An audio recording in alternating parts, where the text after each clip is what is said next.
નમસ્કાર વિદ્યાર્થી મિત્રો, ધોરણ 9 વિજ્ઞાન વિષયનો ચોથો પાઠ પરમાણુનું બંધારણ સ્ટ્રક્ચર ઓફ ધ એટમ ના 7મા તાસમાં આપ સર્વે વિદ્યાર્થી મિત્રોનું હાર્દિક સ્વાગત છે. છેલ્લે તાસ નંબર 6 માં આપણે સંયોજકતા, જેને અંગ્રેજીમાં કહેવાય વેલેન્સી, તેના વિશે અભ્યાસ કર્યો હતો. ખાસ એની વ્યાખ્યા યાદ કરી લઈએ તો કોઈ પણ તત્વની બાહ્યતમ કક્ષામાં રહેલા જે ઇલેક્ટ્રોન છે એની ભાગીદારીથી અથવા તો ઇલેક્ટ્રોનની આપલેથી જે સંખ્યા દ્વારા આપલે થાય છે એ સંખ્યાને તે તત્વની સંયોજવાની ક્ષમતા અથવા તો સંયોજકતા કહીએ છીએ. અને એમાં આપણે જોયું હતું કે સંયોજવાની ક્ષમતા એટલે શું? તો કે ભાઈ એક જ તત્વના પરમાણુ અથવા તો જુદા જુદા તત્વના પરમાણુ એકબીજા સાથે ઇલેક્ટ્રોનની ભાગીદારીથી અષ્ટક રચના પૂર્ણ કરવા પ્રયત્ન કરે, એટલે કે છેલ્લી કક્ષા ઇલેક્ટ્રોનથી ભરાઈ જાય એવા પ્રયત્ન કરીને અણુ બનાવે છે. બરાબર? એના ઉદાહરણ પણ આપણે જોયા હતા. અને જુદા જુદા 1 થી 20 તત્વો છે એની સંયોજકતા કઈ રીતે મેળવાય એના વિશે આપણે 1 થી 5 તત્વો છે એની સંયોજકતા મેળવી હતી. તો આજે આપણે 1 થી 20 ક્રમાંકના જે તત્વો છે, હાઇડ્રોજનથી લઈને કેલ્શિયમ સુધીના તત્વો, એની ઇલેક્ટ્રોન રચના કઈ છે અને એની સંયોજકતા કેટલી છે એ આપણે મેળવવાની છે. પરીક્ષાની અંદર ટૂંકા ગુણની અંદર ઘણા બધા પ્રશ્નો આમાંથી પૂછાઈ શકે. અને જુદા જુદા 1 થી 20 તત્વોની સંયોજકતા કેટલી છે જો એ આપણને મેળવતા આવડી જાય તો આપણને આગળ પ્રકરણ 3 માં સૂત્રો બનાવ્યા હતા, રાસાયણિક સૂત્રો, નામ ઉપરથી એના સૂત્ર બનાવતા શીખ્યા હતા. તો એ તમને ખૂબ વધારે સરળતાથી આવડે અને 10મા ધોરણમાં પણ આ ઉપયોગી થવાનું છે. એટલે ખાસ આ કોષ્ટકમાં ધ્યાન આપજો. તો આ પહેલું કોલમ મેં દોર્યું છે પરમાણુય ક્રમાંક, એટલે કેટલા નંબરનું તત્વ છે એ ક્રમાંક લખ્યા 1 થી લઈને 20 સુધી. અને એ સંજ્ઞા લખી છે, તત્વની સંજ્ઞા, નામ નથી લખતો. બરોબર? પહેલા ક્રમાંકનું તત્વ હાઇડ્રોજન, બીજા ક્રમાંકનું હિલિયમ આપણને આવડે છે. તો બીજા કોલમમાં લખી છે તત્વની સંજ્ઞા, ત્રીજા કોલમમાં લખ્યું છે ઇલેક્ટ્રોનની સંખ્યા. તો એક યાદ રાખજો કે જેટલો તત્વનો પરમાણુ ક્રમાંક હોય ને એટલા જ એમાં ઇલેક્ટ્રોનની સંખ્યા હોય. આખું કોષ્ટક નથી દોરતો. આની પહેલા આપણે પાઠ્યપુસ્તકના પેજ નંબર 51 ઉપર પ્રોટોનની સંખ્યા આપી છે, ન્યુટ્રોનની સંખ્યા આપી અને પછી ઇલેક્ટ્રોનની સંખ્યા આપી.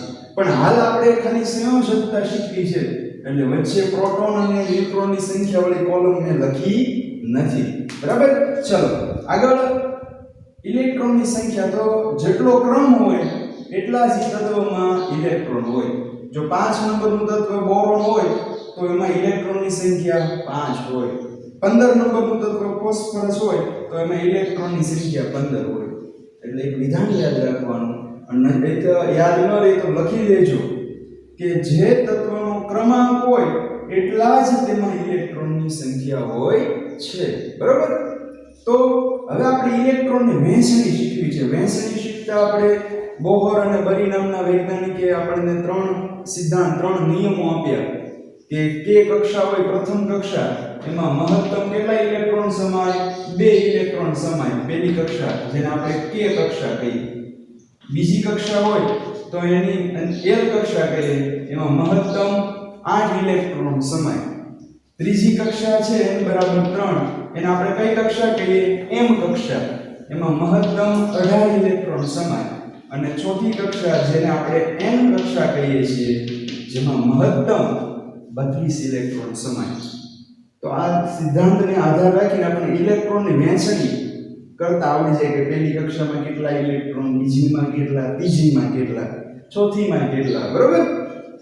તો એ નિયમો આપણને 3 આગળના યાદ હોય તો ઇલેક્ટ્રોનની વહેંચણી આવડી જાય. ને એમાં ઇલેક્ટ્રોનની છેલ્લી કક્ષામાં જે ઇલેક્ટ્રોન ભરાશે, સમાશે, એને આપણે સંયોજકતા ઇલેક્ટ્રોન કહીએ.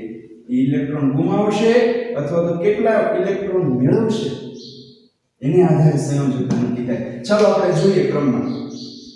તો પહેલું હાઇડ્રોજન છે, એમાં ઇલેક્ટ્રોન 1. આપણે શીખી ગયા આની પહેલાના તાસમાં કે 1 ઇલેક્ટ્રોન છે એટલે પહેલી કક્ષામાં એક જ સમાય. બરોબર? 1 ઇલેક્ટ્રોન છે એટલે એક સમાવી દીધો, વધારે 2 સમાવી શકાય. પણ અહીંયા તો એક જ ઇલેક્ટ્રોન છે હાઇડ્રોજનમાં, 1 ઇલેક્ટ્રોન છે એટલે 1 સમાયો. બાકીની કક્ષાઓ આગળ ખાલી છે એટલે આપણે દોરતાય નથી. તો પહેલી કક્ષા ગણો કે છેલ્લી ગણો, એમાં ઇલેક્ટ્રોન કેટલા સમાણા? એક ઇલેક્ટ્રોન સમાય તો એ અન્ય તત્વ સાથે એક ઇલેક્ટ્રોનની ભાગીદારી કરશે. કાં તો ઇલેક્ટ્રોન કોઈકને આપે અથવા તો કોક પાસેથી ઇલેક્ટ્રોન મેળવે. આપણે આવતીકાલે ઉદાહરણ જોયું હતું કે પાણી છે ઓક્સિજન, એ સૂત્ર H2O પાણીનું, એમાં ઓક્સિજન પાસે 6 ઇલેક્ટ્રોન હોય બાહ્યતમ કક્ષામાં. કેટલા હોય? 6. તો એને 8 કરવા માટે હાઇડ્રોજન 2 હાઇડ્રોજનની જરૂર પડે. એક હાઇડ્રોજન એક આપે અને બીજો હાઇડ્રોજન એક આપે, એટલે ટોટલ 2 4 6 અને 8 ઇલેક્ટ્રોન થઈ જાય. એટલે કે પાણીની અંદર 8 ઇલેક્ટ્રોન છેલ્લી કક્ષામાં થઈ જાય એટલે એની ભાગીદારીથી H2O સૂત્ર બને.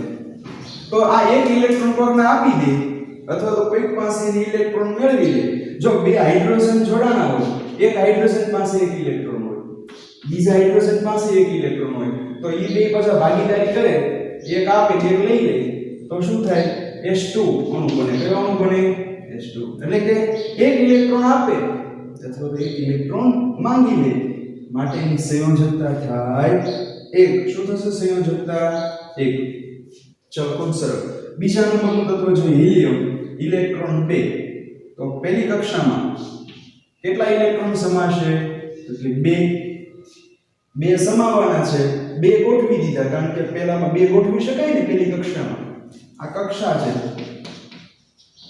અને આમાં ઇલેક્ટ્રોનની સંખ્યા છે મહત્તમ કેટલા ઇલેક્ટ્રોન સમાવી શકાય ઈ સંખ્યા છે. હવે 2 સમાવી શકાય, 2 સમાવી દીધા તો પહેલી કક્ષા છે સંપૂર્ણ ભરાઈ ગઈ. જો વધારેમાં વધારે 2 સમાય, 2 સમાઈ ગયા. તો આગળ આપણે શીખ્યા કે સંયોજકતા આની કેટલી થશે? આખી કક્ષા સંપૂર્ણ ભરાઈ જાય, એ કોઈને આપે નહીં, કોઈ પાસેથી ઇલેક્ટ્રોન મેળવે નહીં, એટલે એને નિષ્ક્રિય વાયુ તત્વો કહીએ અથવા ઊંડા વાયુ તત્વો કહીએ. અને દરેક ઊંડા વાયુ તત્વની સંયોજકતા હોય 0, કારણ કે કોઈ સાથે ભાગીદારી કરે નહીં. ચલો ત્રીજા નંબરનું તત્વ લિથિયમ, એમાં ઇલેક્ટ્રોન 3. ચલો આપણે ગોઠવણી કરીએ એમાં. તો પહેલી કક્ષામાં આપણે 3 સમાવવા છે. પહેલી કક્ષામાં કેટલા સમાવશું? વધારે 2 સમાય. હજી એક સમાવવો છે ઇલેક્ટ્રોન, કારણ કે 3 સમાવવાના છે. તો હવે પછીની કક્ષામાં આપણે ઇલેક્ટ્રોન સમાવશું. એટલે કે હવે પછીની કક્ષામાં કેટલો ઇલેક્ટ્રોન? 1. તો સંયોજકતા કઈ રીતે નક્કી થાય? તો કે છેલ્લી કક્ષામાં જે ઇલેક્ટ્રોન હોય એની ભાગીદારીથી અન્ય તત્વો સાથે ભાગીદારી કરે એટલે સંયોજકતા થાય. 1 છે એટલે એની સંયોજકતા થશે 1. તો લિથિયમની સંયોજકતા કેટલી થાય? 1. ચલો 4 નંબરનું તત્વ બેરિલિયમ, 4 ઇલેક્ટ્રોન સમાવવા છે. પહેલી કક્ષામાં કેટલા ઇલેક્ટ્રોન સમાશે? નિયમ પ્રમાણે 2. હજી 2 સમાવવા છે, તો એની માટે મારે નવી કક્ષામાં સમાવવા પડે. બરાબર? તો બીજી કક્ષામાં 2 ને 2 4 થઈ ગયા. હવે ઇલેક્ટ્રોન ગોઠવાઈ ગયા. તો આ છેલ્લી કક્ષામાં કેટલા ઇલેક્ટ્રોન સમાણા? 2. તો એ અન્ય તત્વોને 2 ઇલેક્ટ્રોન આપશે અથવા તો 2 લેશે એની પાસેથી અને ભાગીદારીથી કંઈક અણુ બનાવે. તો 2 ઇલેક્ટ્રોનની ભાગીદારી કરે એટલે એની સંયોજકતા થશે 2. ખ્યાલ આવ્યો? ચલો હવે એ જ રીતે આપણે 5 નંબરનું તત્વ બોરોન. તો બોરોનમાં 5 ઇલેક્ટ્રોન સમાવવા. પહેલી કક્ષામાં 2, પછીની કક્ષામાં 3. તો છેલ્લી કક્ષામાં કેટલા સમાણા? 3. 2 ને 3 5 થઈ ગયા. છેલ્લી કક્ષામાં 3 ઇલેક્ટ્રોન સમાણા એટલે એની સંયોજકતા થશે 3. ખ્યાલ આવ્યો? ચલો એ જ રીતે હવે ચોથા 6 નંબરનું તત્વ જોઈએ કાર્બન. એમાં 6 ઇલેક્ટ્રોન છે. કેટલા? 6. પહેલી કક્ષામાં હું સમાવી દઉં 2 ઇલેક્ટ્રોન. હવે પછીની કક્ષામાં કેટલા સમાશે? 4. બરાબર? કારણ કે આપણે વધારે બીજામાં 8 ગોઠવી શકાય. જ્યાં સુધી 8 આવે ત્યાં સુધી આપણે બીજી કક્ષા ભરતી જવાની. બરાબર? તો 4 ભરાણા, તો છેલ્લી કક્ષામાં 4, તો એની સંયોજકતા કેટલી થાય ભાઈ? એની સંયોજકતા થાય 4. એ 4 ઇલેક્ટ્રોન કોઈને આપશે અથવા 4 ઇલેક્ટ્રોન મેળવશે. જો અહીંયા સુધી સરળ હતું. હવે થોડુંક અલગ ખાસ વિચારજો. 7 નંબરનું તત્વ જોઈએ નાઇટ્રોજન. કયું 7 નંબરનું તત્વ? નાઇટ્રોજન. એમાં ઇલેક્ટ્રોનની સંખ્યા 7. ચાલો આમાં આપણે ઇલેક્ટ્રોન ગોઠવીએ. પહેલી કક્ષામાં કેટલા ઇલેક્ટ્રોન સમાશે? 2. પછીની કક્ષામાં કેટલા ઇલેક્ટ્રોન સમાય? તો કે 5 ઇલેક્ટ્રોન સમાય. હવે જો છેલ્લી કક્ષામાં 5 સમાય, 2 ને 5 7 થઈ ગયા. છેલ્લી કક્ષામાં 5 ઇલેક્ટ્રોન સમાન. તો હવે કોઈ તત્વ એવું ન હોય કે 5 ઇલેક્ટ્રોન આપી દે. જો છેલ્લી કક્ષામાં 8 કરે તો ઇલેક્ટ્રોન રસના સંપૂર્ણ ભરાઈ જાય. જો અહીંયા 8 થયા. તો 8 કરવા માટે આ તત્વ છે 5 ઇલેક્ટ્રોન આપે નહીં, કોક પાસેથી 3 ઇલેક્ટ્રોન મેળવી લે. તો 5 ને 3 કેટલા થઈ જાય? 8. 5 દેવા સરળ કે 3 લેવા? 5 દેવાય નહીં, 3 લઈ લેવાય. આ તમને ખબર છે, બરોબર ને? તો કોઈ પણ તત્વ હોય એની છેલ્લી કક્ષામાં 5 ઇલેક્ટ્રોન હોય, એ 5 ઇલેક્ટ્રોન ગુમાવે નહીં. એની કરતા સરળ એને શું પડે? બીજા પાસેથી 3 ઇલેક્ટ્રોન મેળવે તો 5 ને 3 8 થઈ જાય. નિયમ તો એવો જ છે, 8 થવા જોઈએ. તો આ 5 ઇલેક્ટ્રોન હોય, એ 3 ઇલેક્ટ્રોન કોઈક પાસેથી મેળવશે. એટલા માટે આની સંયોજકતા થશે 3. બરાબર?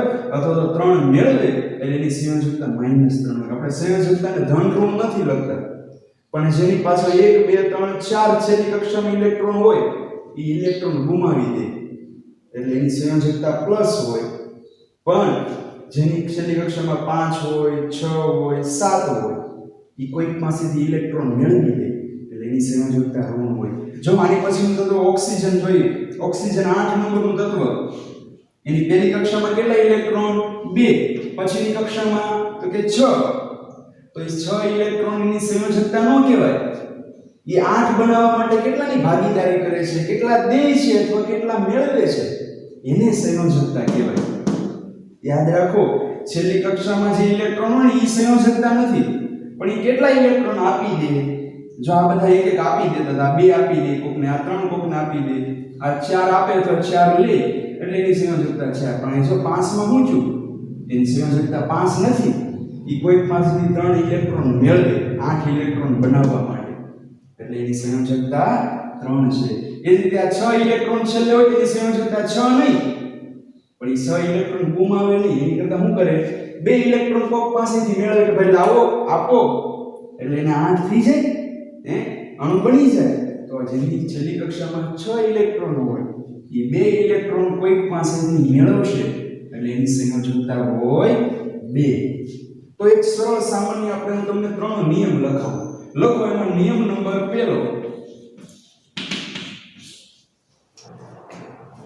1 નિયમ કે જે તત્વની છેલ્લી કક્ષામાં 1 2 3 કે 4 ઇલેક્ટ્રોન હોય, તેની સંયોજકતા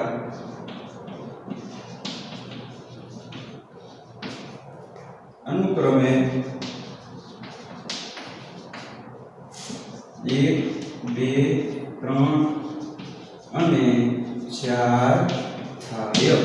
આપેલો નિયમ કે જે તત્વની છેલ્લી કક્ષામાં 1 2 3 કે 4 ઇલેક્ટ્રોન આવતા હોય તો એની સંયોજકતા ઈની જ થાય. 1 હોય તો 1, 2 હોય તો 2, 3 હોય તો 3, 4 હોય તો 4. એટલે છેલ્લી કક્ષામાં 1 2 3 કે 4 ઇલેક્ટ્રોન હોય તો તેની સંયોજકતા અનુક્રમે એટલે હું 1 હોય તો એની સંયોજકતા 1, છેલ્લી કક્ષામાં 2 હોય તો 2, 3 હોય તો 3 અને 4 હોય તો 4. એક આ જો બીજા નંબર હિલિયમ છે, એમાં પહેલી કક્ષા છેલ્લી કક્ષા ગણો, એમાં 2 ઇલેક્ટ્રોન છે તેની સંયોજકતા 2 નહીં થાય, કારણ કે હિલિયમમાં પહેલી કક્ષા જ ભરાણી અને પહેલી કક્ષામાં મહત્તમ 2 સમાય એટલે એમાં 2 સમાયેલા છે તેની સંયોજકતા 0. એટલે આ નિયમ નંબર 1 છે ને એ 3 નંબરના તત્વથી લાગુ પડે. કયા નંબરના તત્વથી? 3 નંબરના તત્વને. બરાબર? 2 નંબરના તત્વમાં લાગુ પડશે નહીં. 3 થી જેમ આગળ જઈએ એમાં નિયમ નંબર 1 છે એ લાગુ પડશે. બરાબર? હવે આગળ આપણે અહીં જોયું કે છેલ્લી કક્ષામાં 5 હોય તો એ 3 મેળવે 8 બનાવવા, 6 હોય તો કોઈક પાસેથી 2 મેળવે અષ્ટક પૂર્ણ કરવા એટલે એની સંયોજકતા 2. એ જ રીતે હજી આપણે 9 નંબરનું જોઈએ, ક્લોરીન ઇલેક્ટ્રોન 9 એની વહેંચણી કરીએ. ચાલો 9 નંબરનું તત્વ છે તો પહેલી કક્ષામાં તો 2 સમાય, હજી 9 કરવા છે તો કેટલા ઘટે? 7. તો છેલ્લી કક્ષામાં 7 ભરાણા, એ કોઈને 7 ઇલેક્ટ્રોન આપે નહીં. શું કરે? કોઈક પાસેથી 1 ઇલેક્ટ્રોન મેળવે અને પછી બે ભાગીદારી કરે. તમારે છે કોઈ સાથે ભાગીદારી કરવી હોય, બરાબર, તો તમે કોઈને કઈ 7 રૂપિયા કે 7,000 કે 7 લાખ આપો કે એની સામે 1 લાખ લ્યો. ભાગીદારી છે એ સામેવાળા વ્યક્તિની બરોબર થઈ શકે. એમાં એવું થાય કે આને એક ઇલેક્ટ્રોન જોતો હોય તો સામેથી કોઈ એક આપ્યો હોય એની સાથે જ ભાગીદારી કરો. બધા સાથે એક એમ ન કે તું ભાઈ મને એક ઇલેક્ટ્રોન આપી દે, ઓલાને 2 આપવા હોય તો એ કઈ એક ઇલેક્ટ્રોન આપે નહીં.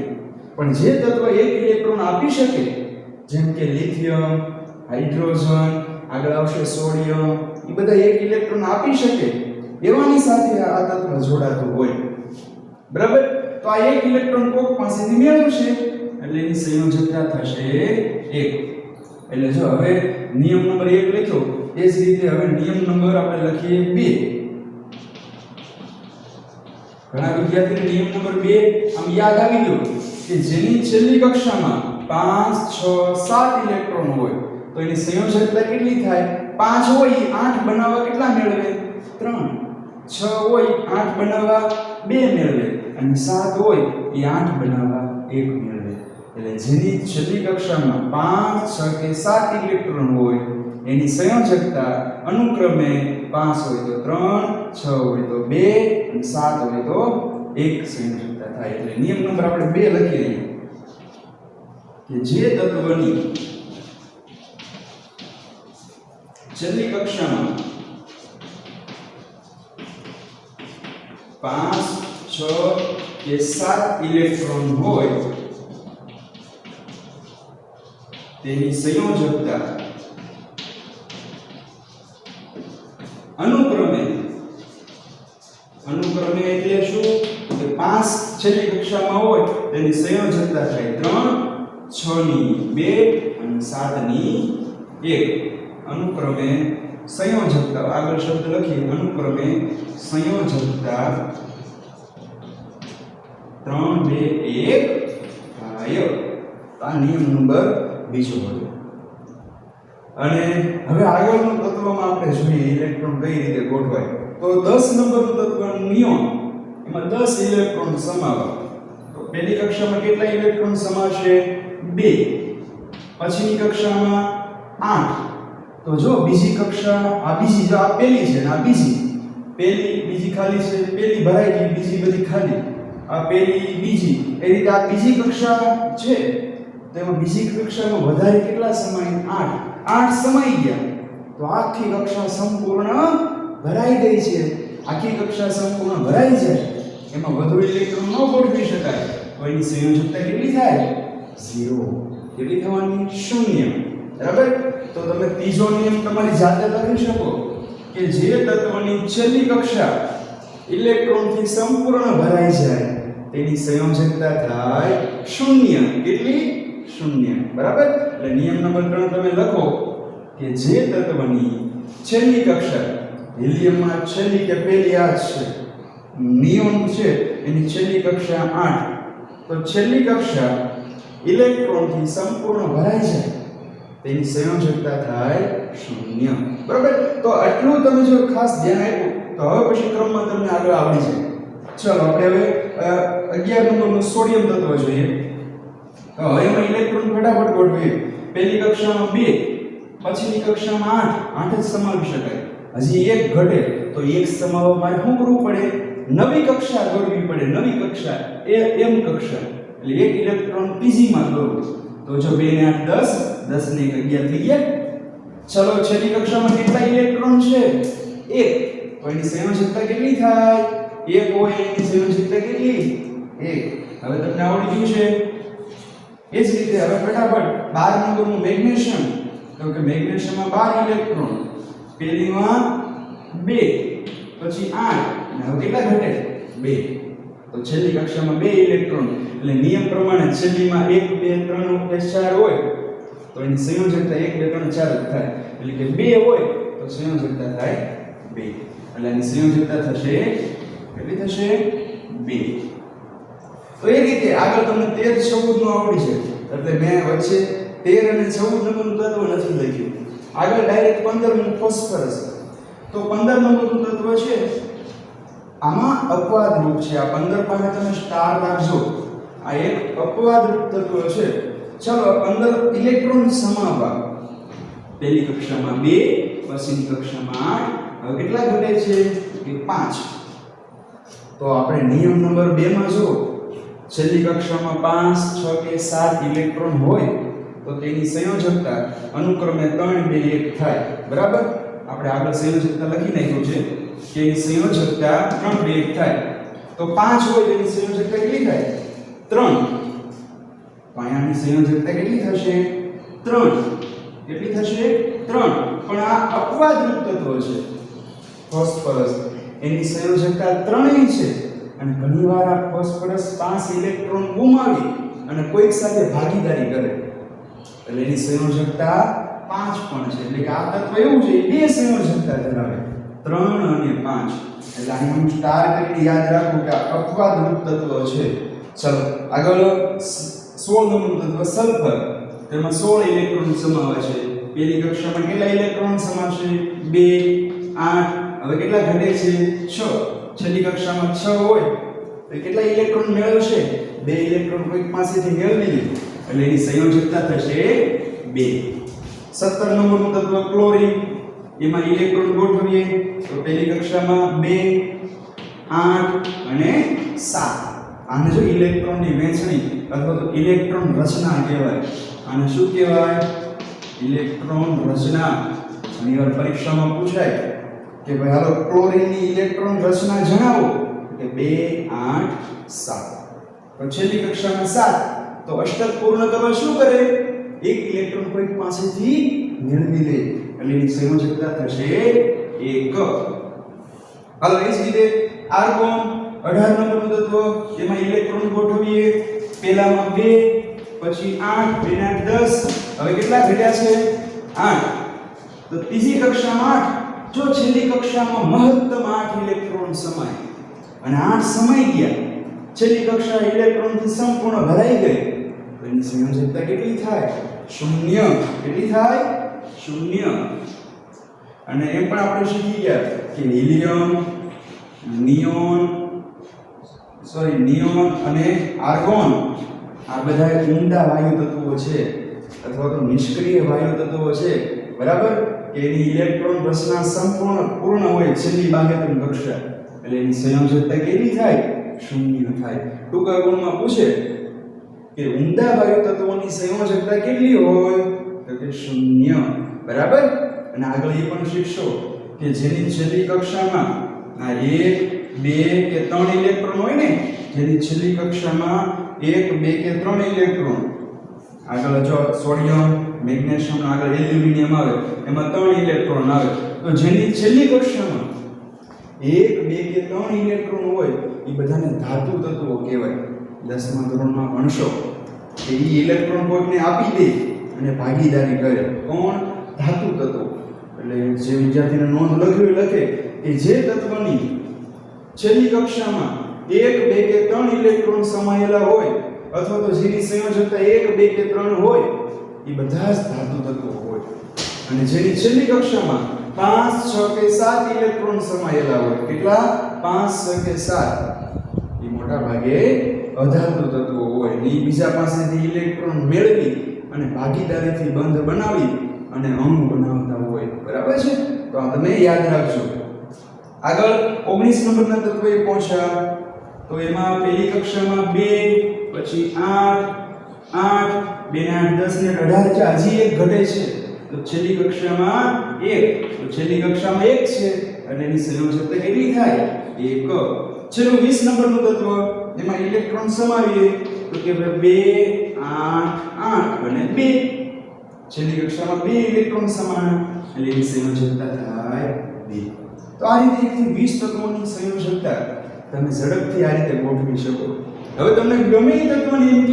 કે હાલો ભાઈ મને 7 નંબરના તત્વની સંયોજકતા જણાવો તો 7 નંબરનું તત્વ ઇલેક્ટ્રોન 7 તેની કક્ષામાં 2 સમાય પછીનીમાં 5 5 સમાન એટલે 5 ગુમાવે નહીં પણ 3 ઇલેક્ટ્રોન મેળવે એટલે એની સંયોજકતા થાય 3 અને જેટલીની સંયોજક 3 ઇલેક્ટ્રોન મેળવે તો એનો વીજભાર -3 હોય આપણે ઓલા આયનોના કોષ્ટકમાં જો તો નાઇટ્રાઇડ એની માથે -3 હતું જોયું હતું નાઇટ્રાઇટની માથે -3 હતું પ્રકરણ નંબર 3. તો એ -3 કેમ? કારણ કે નાઇટ્રોજન છે ને 7 નંબરનું તત્વ, એ 5 હોય 3 ઇલેક્ટ્રોન કોક પાસેથી મેળવે એટલે -3 હોય. હજી એક ઉદાહરણ આપું તો તમે ઓક્સાઇડની માથે -2 હતું યાદ કરો. તો અહીંયા ઓક્સિજન છેલ્લી કક્ષામાં 6 તો એ 2 ઇલેક્ટ્રોન મેળવે એટલે એની માથે -2 હોય. બરાબર. સોડિયમની માથે +1 હતું, સોડિયમ પ્લસ હતું, 1 નહોતું. તો સોડિયમ 11 નંબરનું તત્વ છેલ્લી કક્ષામાં 1 ગુમાવે છે માટે એની માથે +1 હતું. મેગ્નેશિયમની માથે Mg+2 હતું. યાદ કરો પ્રકરણ નંબર 3 Mg+2 આમ હતું. તો મેગ્નેશિયમ 12 નંબરનું તત્વ એની છેલ્લી કક્ષામાં 2 ઇલેક્ટ્રોન એ ગુમાવી દે, 2 કોઈને આપે એટલે કે એની પાસે 2 વધારાના છે એટલે એની માથે +2 હતું. તો આ કોષ્ટક તમે બરોબર સમજશો તો પ્રકરણ નંબર 3 ના સૂત્રો બનાવતા આવડશે અને આગળ 10મા ધોરણમાં પણ આ તમને ખૂબ ઉપયોગી થશે. બરાબર. તો આ વાત થઈ સંયોજકતાની. ખાસ આ કોષ્ટકમાંથી તમને જેવા પ્રશ્નો કાઢતા આવડે એવા ટૂંકા ગુણના 10 પ્રશ્નો કાઢજો અને તેના જવાબ મેળવવા પ્રયત્ન કરજો. આજના તાસમાં અહીંયા સુધી રાખીએ છીએ. હવે પછી આગળનો મુદ્દો છે પરમાણુય ક્રમાંક અને પરમાણુય દળાંક. તેના વિશે આગળના તાસમાં અભ્યાસ કરીશું. આજે આટલું રાખીએ. અસ્તુ. જય હિન્દ.